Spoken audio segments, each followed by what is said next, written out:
I've done it to myself again. Oh my goodness, I've woken up and I've had 13 books approved on NetGalley.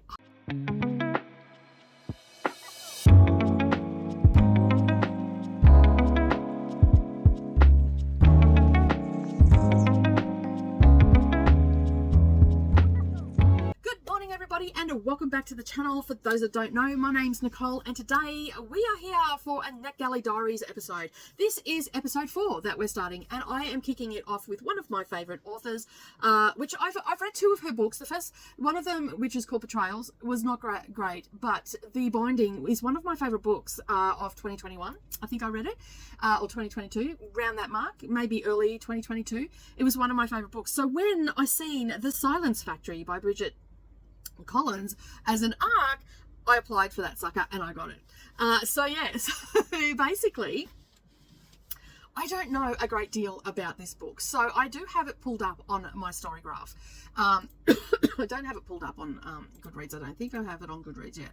So I am about to start this book and I am not 100% sure whether I'm going to like it or not, because I've liked one, really liked one, and Betrayals was lost me a little bit. Now, Bridget Collins, they write, interestingly enough, they feel like they write literary fiction, fantasy, magical realism. So yeah. So it can be a little bit confusing and whatnot. So I'm hoping that I won't be confused by this one. This one was published on the 9th of May. And of course I am behind. And the people that have already reviewed it, there is 235 ratings. And basically it is at a 3.83. Now I'm going into this pretty much just what I read on NetGalley. And it is set in the 1820s and we have a couple of points of view. And I don't really want to read too much more of it because I want to go into these books blind, because I am doing reviews on them. And I feel like sometimes when you read too much, and the synopsis is way bigger than what it was on NetGalley. So it falls under the categories of historical fiction, gothic fiction, and magical realism fantasy. It is 384 pages long, so not an overly long book, and her books aren't generally that long. She has the Bridget Collins also has works under B.R. Collins as well. I don't know what books they have had under that, but apparently they have 8 books in total under both names. So yeah, and the other ones look like they are like sci-fi-ish, if that makes sense. Fantasy sci-fi maybe. And basically her first novel, her pronoun is her, her first novel was Trader Games and was published to much acclaimed and both winner of the Bradford Bowes Award in 2009 and longlisted for the 2009 Carnegie Medal. And Collins also lives in Kent in the UK. A Trick of Dark, published by Bloomsbury, in September 2009, in paperback 2010. It's just got her CV there. It doesn't really have a great deal of stuff, but so yeah. Born August 18 in the United Kingdom in Kent in 1981. So yeah, there's quite a number of books here. We've got 8 books altogether from this author, but the one I am currently reading, I highly recommend Binding, by the way, as well. Very good book. I'm not going to go into details about that though. So this basically has all the elements. As I said, it is set in 1820. I don't know much more about that. I know that it does revolve around some spiders. I remember reading something about spiders, and I can't remember whether that was when I looked in the first part of the book or or whether it was on the synopsis, and I do not want to go into too much detail. So if we head over to the story graph, the little blurb over there, it says that it's for fans of a dark, mysterious, intense fantasy romances stories, particularly those who appreciate complex themes of desire and corruption and are drawn to atmospheric settings and dual timelines, making it perfect for readers who like historical fiction as well, gothic historical fiction with a touch of the supernatural. So it ticks a lot of boxes for me. So yeah, I'm pretty happy that I am reading this. As I said, it is a NetGalley ARC. So how do these vlogs work? Basically, I tell you what book I'm going to be reading, then I will read some of said book, then I will come back and I will talk about how I'm feeling about the book, what I think it should, like, because sometimes these things get mislabeled as well, so tell you what I think it's about and all that sort of stuff. Just my general thoughts and wonderment about the book, and then I come back and do a wrap-up, pretty much how I do most of my vlogs these days. I feel like I give a better review doing it that way, because I'm giving you my general feelings and how you might actually interpret the book, or how you might feel about the book as well. And so I have had a lot of comments and feedback saying that people are actually enjoying this style of a vlog, because I'm going in how I'm actually feeling at the time, not just saying this is the book, this is what it's about, this is what I gave it. I'm actually going along on the journey. So hopefully you like that sort of thing. If you do, don't forget to subscribe, give it a thumbs up, and share with your friends, and I'll see you in the next check-in. Everybody, and welcome back. All right, I just wanted to check in for The Silence Factory by Bridget Collins. I don't even know where to begin. I actually really like Bridget Collins' writing. I didn't get along too well with the betrayals, but I think it just might have been the wrong time for me. And I had said to myself that I was going to reread that, because I have it on my shelf. I have it on audio, so why not? And I've also read The Binding, and The Binding was one of my favourite books of 2021 or 2022, early 2022. And it was one of my favourite books. I gave it 5 stars. I had a fabulous time reading it. It was about books and all that sort of stuff, so I was really happy with that. So this one, when I seen this on NetGalley, I'm like, you know what? I'm probably not going to get it, but why not? Give it a go. So I requested it and I got it. So I was super chuffed when it was I got accepted for the EAC. Honestly, I didn't. Like, my score, I think, was at like 38%, maybe 45%, something along those lines. I know it was low. And anyway, I got approved for it. So I was like, yes. And I am so glad that I got it, because I have been reading it.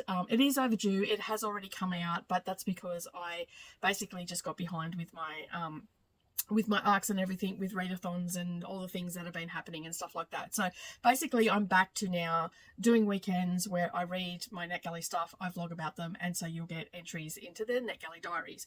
So basically this story, as you would have heard in the first clip, I just sort of told you a little bit of what it is about and whatnot, but on further reading, I'm now about 40% of the way through the book, and I thought I better do a check-in before I lose myself in this story, because it's really starting to make a lot more sense and on what's going on and all that sort of stuff. So basically we've got some diary entries from 1820s. Okay, it's not actually date specific, and Sophia is writing these entries about being on an island with her husband in Greece, and basically they are there to find a species of spiders that is supposed to be able to spin these beautiful silk webs, and there is some folklore, I'll say, around them and all that sort of stuff. And then a few decades later, we have Henry, who is working with Sir Edmund, I think his name is. Don't quote me on that. You know what I'm like with names and all the rest of it. I remember Henry and I remember Sophia because we're hearing from their perspectives. But anyway, he was off to see someone to try and help a young girl with her hearing. He works with the hearing impaired and also the deaf. And so he was trying to help her to be able to communicate a bit more and all that sort of stuff. But subsequently, the mistress of the house said, basically, don't. Just let her be, she's fine the way she is and all that sort of stuff. So he has subsequently gone back to London, where he is now promoting this Tourbillon silk, it's called, and this silk is like a soundproofing. So it's decades later, they've brought those spiders from the Greek island, and they're now got them in what they call the webbing area. I think that's what they called it. Was it the webbing area? Anyway, it's where all the spiders are, and there are people in there that are basically getting the web out of the spiders. So the spiders are alive. They're not harming the spiders or anything. Well, it's still harming them because they've got them all in captivity, but neither here nor there, right? So in the story, they're not harming them. They're just taking the web from them, and they're using this web and they're spinning it into silk, and then people are using this silk.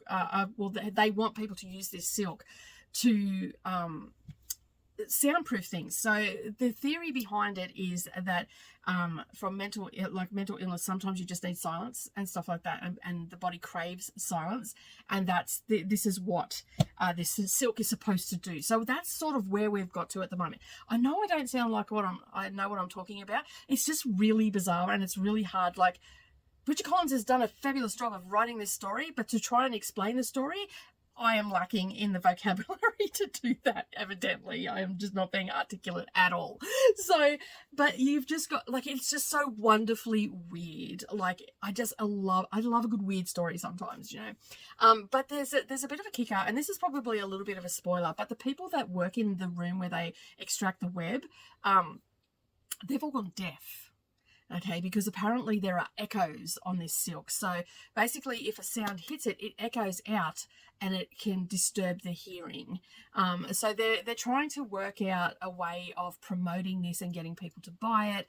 And I think that they're going to go the avenue of for sickness and all that sort of stuff. So like babies' rooms, keeping them nice and quiet so they sleep well. If you've got mental illness, headaches, all that sort of stuff. So they're going towards the medical benefits of this. And yeah, so it's quite an interesting book. And as I said, I know I'm not being very articulate at the moment, but I'm only really, I think, just at the beginning of the story and how this is going to unfold. So right now and that's Henry's sort of timeline. With Sophia's timeline, basically she is on this island, she's met Hera, and they've just discovered the spiders. So this is like decades before Henry's timeline. And they've just, about a decade, maybe a little bit longer. In the synopsis, it says decades later. So I'm assuming it's a couple of decades. Because her husband is still alive, and he's got the factory that has been built, which is monumental and all that sort of stuff. And then there's people here that work for them, and the ones that are extracting it is quite interesting because when they go into it, they've got to cover their ears, and they've got to be quiet, and there's children working in there and all this sort of stuff. But they struggle to breed the spiders because they've got to get the males out really quick because the females eat the spiders. So if you're squeamish about spiders and stuff like that, I know that it is about spiders, but there's not a lot of talk about spiders. Every now and again, just a little bit. But if you do not like spiders and your arachnophobia would go through the roof. If you have that, like, it's probably, you know, like my sister could not read this because she has got an unnatural fear of spiders. I mean, I don't like them, but yeah. Anyway, so yeah, so I'm just really happy with the way this is twisting and turning, and I'm really keen to find out how it's going to end. Hi everybody, welcome back. I'm here for the wrap up for The Silence Factory by Bridget Collins. It's Sunday morning. It's 10:17, but it still feels like it's like 6:30 in the morning because you know I stayed up reading. Oops, I did it again. Anyway, doesn't matter. Sunday is my day off. I don't need to do anything. I've done all my chores and all the rest of it, so I'm good to go for the reading. All right, so I did actually finish this this morning. I was reading it last night, and I think I got like, if my memory serves me correctly, I think there was like 3 chapters left because it's been a couple of hours since I finished it. It was about 3 chapters left that I read this morning, which weren't very long, and all the rest of it. But I just couldn't read anymore last night. My eyes were just, I was closing my eyes, like the long blink, you know, that one where you're blinking and they slowly come back open again. Yeah, I was doing a bit of that last night. So I decided to put it down.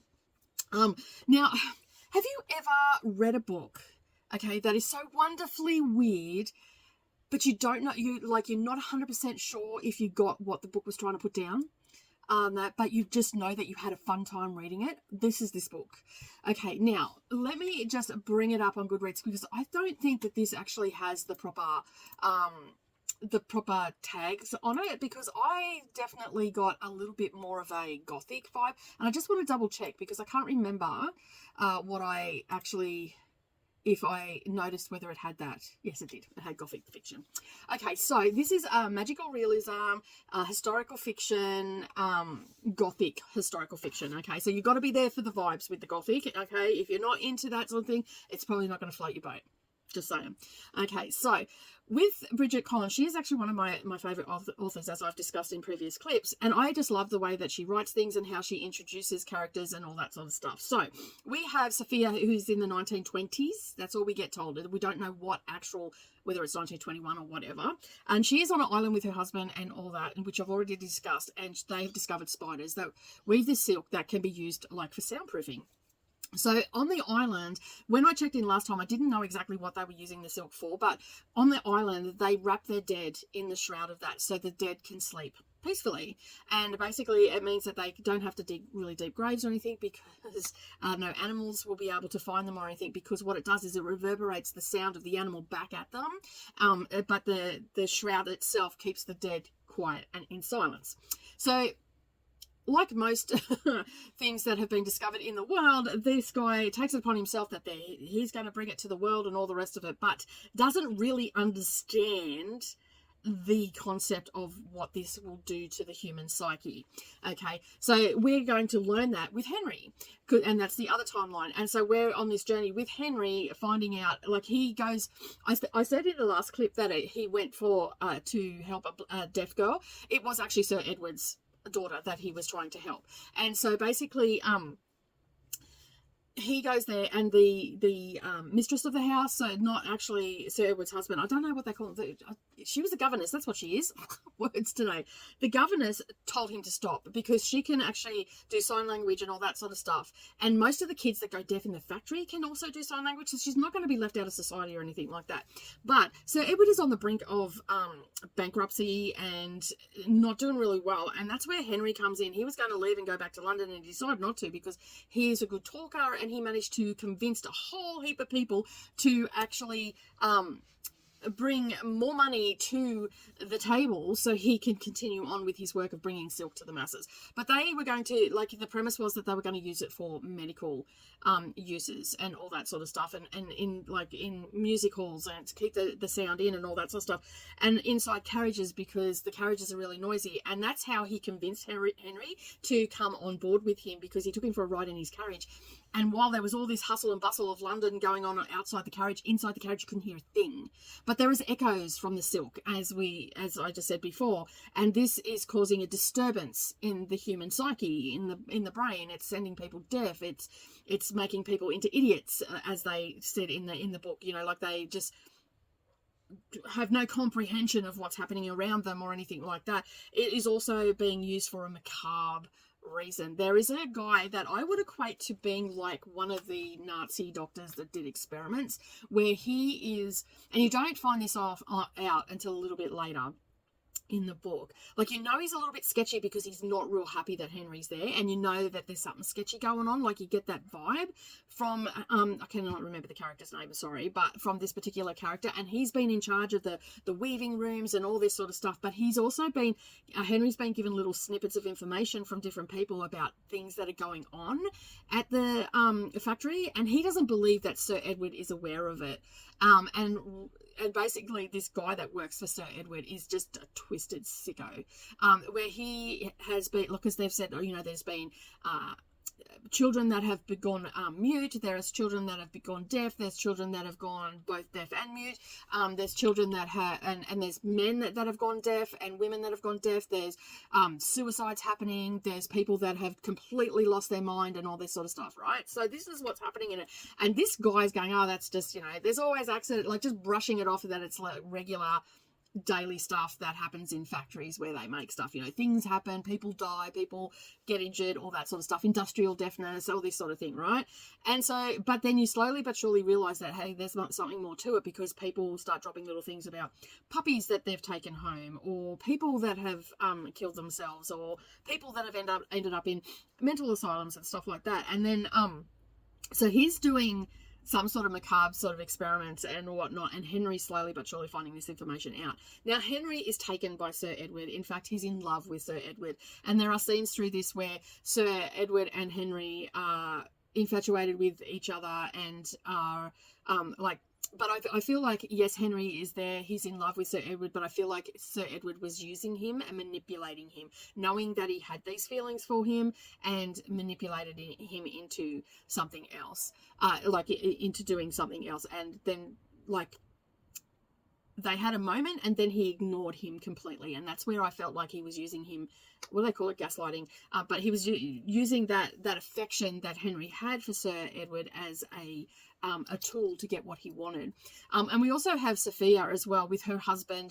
There is baby loss in the diary entries and stuff like that early, and it was caused by these spiders and the reverberation and all the rest of it. It causes things to happen in the human body, and subsequently she lost her baby, and she went a bit strange after that, like rightly so, and her husband just became so enamored with learning about these spiders and what they could provide and all that sort of stuff. And we had Hera, who was on the Greek island, who was looking after Sophia, and basically they ended up having a relationship together, and subsequently James decided that they were leaving the island, and she never got to say goodbye, and she longed for her and everything like that. And there's a whole storyline happening there which is quite tragic and quite upsetting. And yeah, like they don't actually go into detail of what actually ended up happening to her, but they do a little bit, but they only sort of brush on it really. And so yeah, so this is like, it's just so wonderfully weird, and like I still, like, I understand what I've read and all that sort of stuff, but you know, when it's like, it's just so wonderfully weird that you're not 100% sure if you've got it right in your own head. That's how I feel about this book, and I just absolutely, I'm there for the vibes, the atmosphere, all the things that Bridget Collins, I mean, I could gush over Bridget Collins for quite some time, because she is an automatic buy author for me. And when I got approved for this, I was just so chuffed that I got this approved. So I'm looking forward to reading more from Bridget Collins in the future, and hopefully once I've on the radar of NetGalley for reading this author, I might get approved for future ones. I'm not going to hold my breath, but you just never know, right? So yeah, but that is my experience with The Silent Factory. I hope that you're enjoying these in-depth vlogs that I'm doing, and the vibes and the feeling that I get and all that sort of stuff. But this is definitely, it's not one that a lot of people are going to understand. And I will say too, like the writing in, not understand, that is the wrong word, they're not going to enjoy it because it's not their thing. So the writing in Bridget Collins' book, while I find it, like, I don't find it overly flowery, other people might, but it's like, how do I explain it? It's beautiful writing, and it's a little bit it's flowery, and basically, but it's digestible. Like, it's not over the top that you just go, oh, you know what, this is just too much for me, I'm going to put it down. It's not over the top. So I think that a lot of people will really enjoy this. I highly recommend the binding. I've had a couple of people read that. There's even a funny story around one of my friends over in England. Liz was reading it on a train, and basically she got so engrossed in the story that she missed her stops, not by one, but by three. And it wasn't until her husband rang her and said, hey, where are you? I'm waiting. The train's come and gone. I thought you were on this train. And she goes, oh, got off the train on the third stop and went back.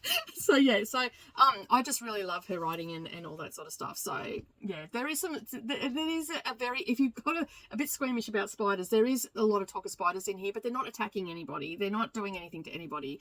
Basically people are harvesting the silk from the spiders to create a cloth, and that's what it is. So yeah, anyway, I'm going to leave it at that. Hopefully you'll pick it up. It's only had 275 ratings so far on Goodreads, and it's sitting at a 3.83, and most people, just looking here, I'm not sure if I covered this, but most people have given it 4 stars. I've actually given it 4.5 stars. It's definitely, like, it's a solid 4.5. It's not, I wouldn't say that it's a, yeah, like, I mean, I can see why some people would find it a 5-star read. I'm going to be comfortable with giving it a 4.5 star. It just wasn't quite there at the same level as the binding. But yeah, and I didn't really get along with Betrayals either. Like, I only gave that a 3.5 star rating, I think. Yeah, I did. I only gave Betrayals 3.5 stars. So yeah, in that one, I felt like, again, this one was historical fiction romance. And yeah, I don't know why, it just didn't gel with me. And it's a little bit, it was, that's right, it was, I felt like it was trying to be dark academia, and it did hit some of the spots, but it just didn't hit all the things for me. So for Betrayals, that was the only reason why. Other than that, I thoroughly enjoy her books, and I'm still enjoying her books. So yeah, I'm happy. All right, I'm going to head off. I'm not too sure what the next book I'm going to read, but I will, check in with that, and I'll probably make a decision a bit later today. Hi everybody, and welcome back. All right, it's a couple of hours later, and I have decided, I did some stuff around the house and whatnot, but anyway, and also sat in the sun because it's absolutely freezing here today. Anyway, we're here for the second book of this episode. It's called The Vixen, Amber Halloway. Now this only has 208 pages, and it is getting published in June. So by the time you see this, it should be out or just about to be released, because it's getting published on the 11th of June.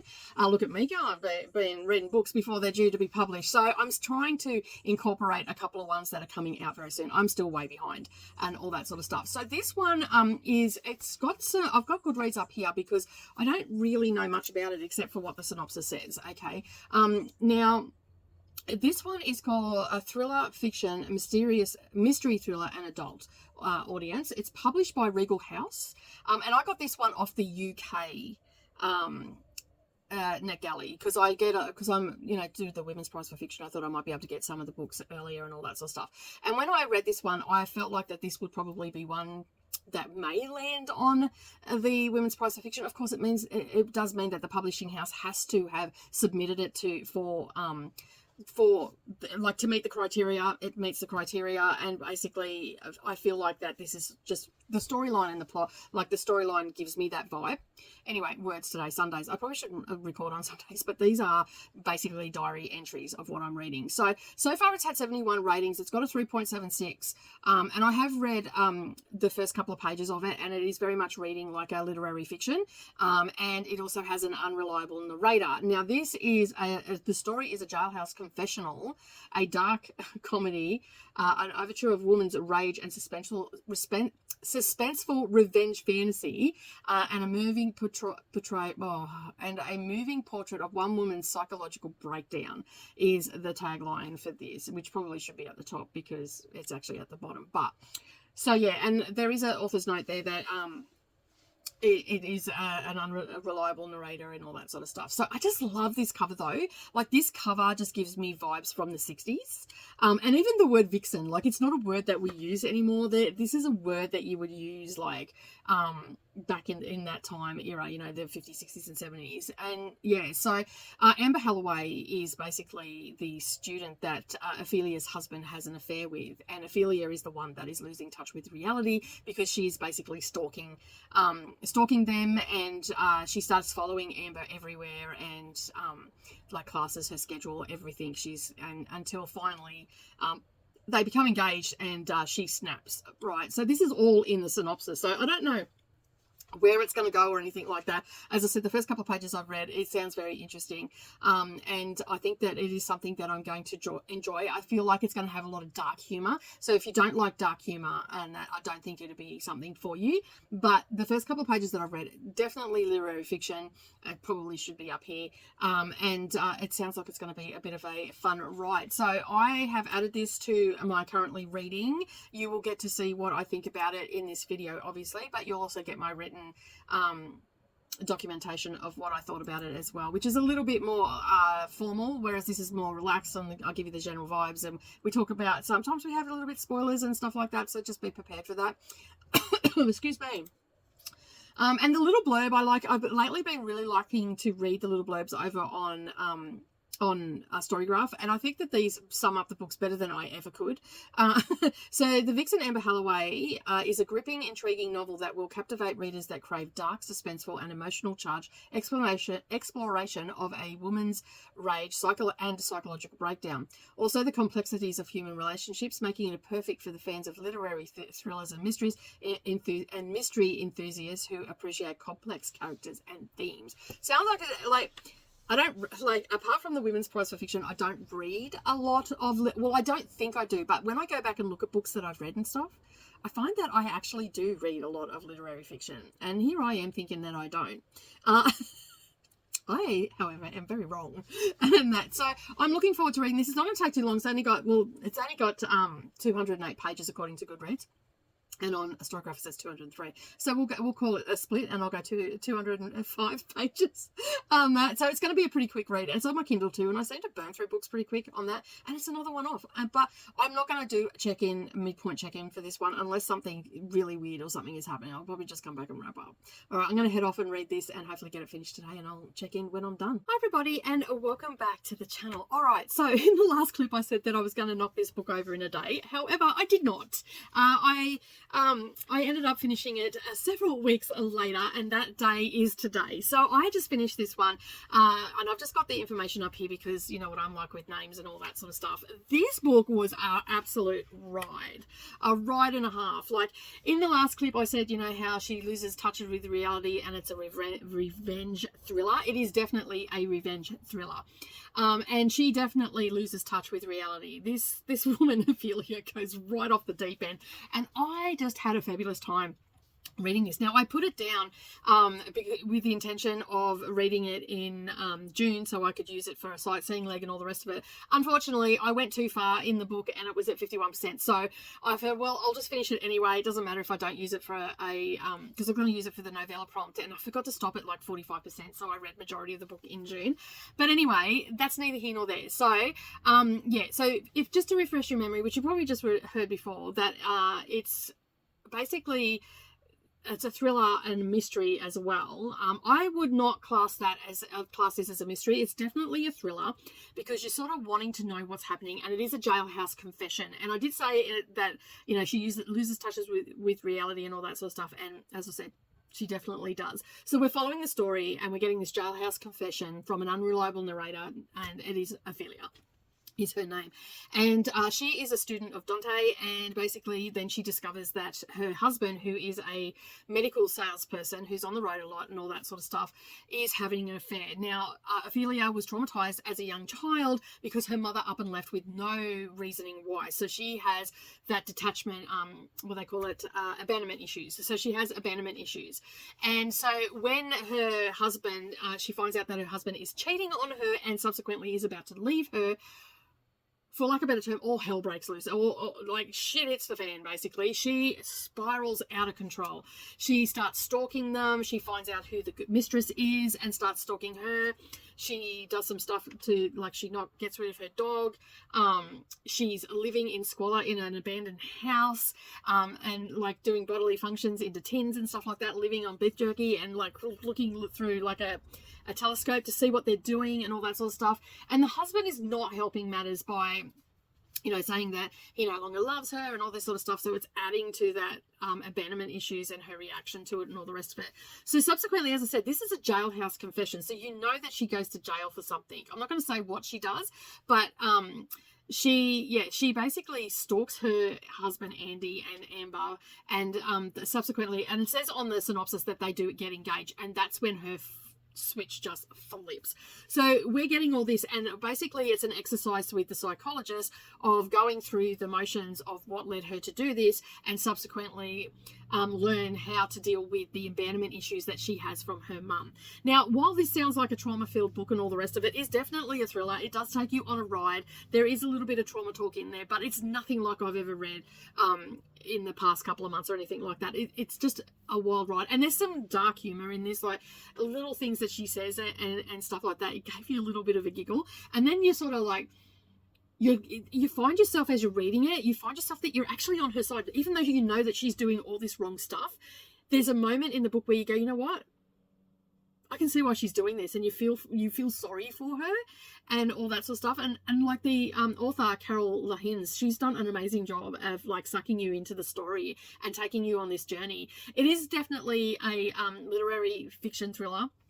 So if you're not into literary fiction, you might find it a little bit weird. It's only 208 pages, and basically it was just a really quick read. Like, I read the last half of the book in like an hour and a half or something, hour and 45 minutes. And yeah, so I spent a total of probably 4 hours on this book all up. And it's not an audio. This was with my eyeballs as well. So it does read really quickly. And you find that you just want to keep turning the pages to find out how far she's actually going to go. You know, and as I said, when she finds out that they're engaged, and because Amber's younger than him as well, so she's plastering it all over social media, and she's stalking her platforms and all that sort of stuff. And yeah, so you go on this journey, this stalker journey, and I just absolutely loved it. Like, it also reminds me a little bit, like, it's a totally different book, but I got the same vibes from I'm a Fan last year. Now, I said earlier that I picked this book off the UK NetGalley because I feel like that this one is something that would probably be put forward to be put onto the Women's Prize for Fiction. And I think that this would go over a lot better than some of the books that were on this year's one for 2024. So this would be on 2025's one. And this one gives me the same vibes as I'm a Fan by Sheena Patel, I think it was from last in 2023. That was again someone who was obsessed, and a bit of voyeurism and a little bit of stalker behavior and all the rest of it. I'm starting to question my reading taste because I do like the stalker. that. I don't know what that says about me. I have no intentions of going out. That's far too much effort for me to go and stalk someone. But yeah, like, I just like it because I think we all have that at heart. So yeah, so I was pretty happy with how it all played out in the end and whatnot. And, you know, and how, like, it was from her jailhouse confessional, like, and the psychologists come into it every now and again, and then the lawyers got into it and all that sort of stuff, because you know that's where it's going to end up, but that she's going to go into court and all the rest of it, and for whatever she's done, she's ended up in jail. So I'm just going to leave it at that. I've actually given this a 4-star rating because I just had a great time with it. Actually, I'm probably leaning more to a 4 to 5. Like, it's not quite a 4, it's a little bit higher than a 4, but it's not quite a 5 either. So yeah, I'm super happy with how it's all gone. So in saying that, I am actually wrapping this vlog up because, and this is the reason why, it's a big reason why, normally I do 4 books in the NetGalley Diaries. I'm actually scaling that down this month because I am doing a lot of NetGalley books in my Amazing Readathon vlogs. So I'm trying to get through the backlog that I have. So I figured, you know what, it's probably better if I don't try to put extra books on myself. I'll just, if you want to see what NetGalley books I'm reading, make sure that you follow along with the Amazing Readathon vlogs, which are going up every week on a Saturday on the channel. Of course, my Patreons get early access to everything, so they'll see that way before you do. But yeah, make sure that you check that out because I have been reading a number of NetGalley arcs. I am slowly chipping away at it.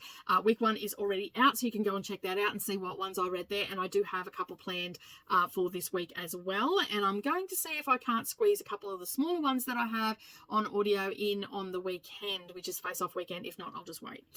So yeah, I have 9 on the sightseeing prompt that I want to get done, and I am trying to also use them for prompts. It hasn't gone my way for the prompts in that aspect, because the prompts have been like, they are what they are, and I can't really get around that. But I haven't to date. I have only spent $3.50.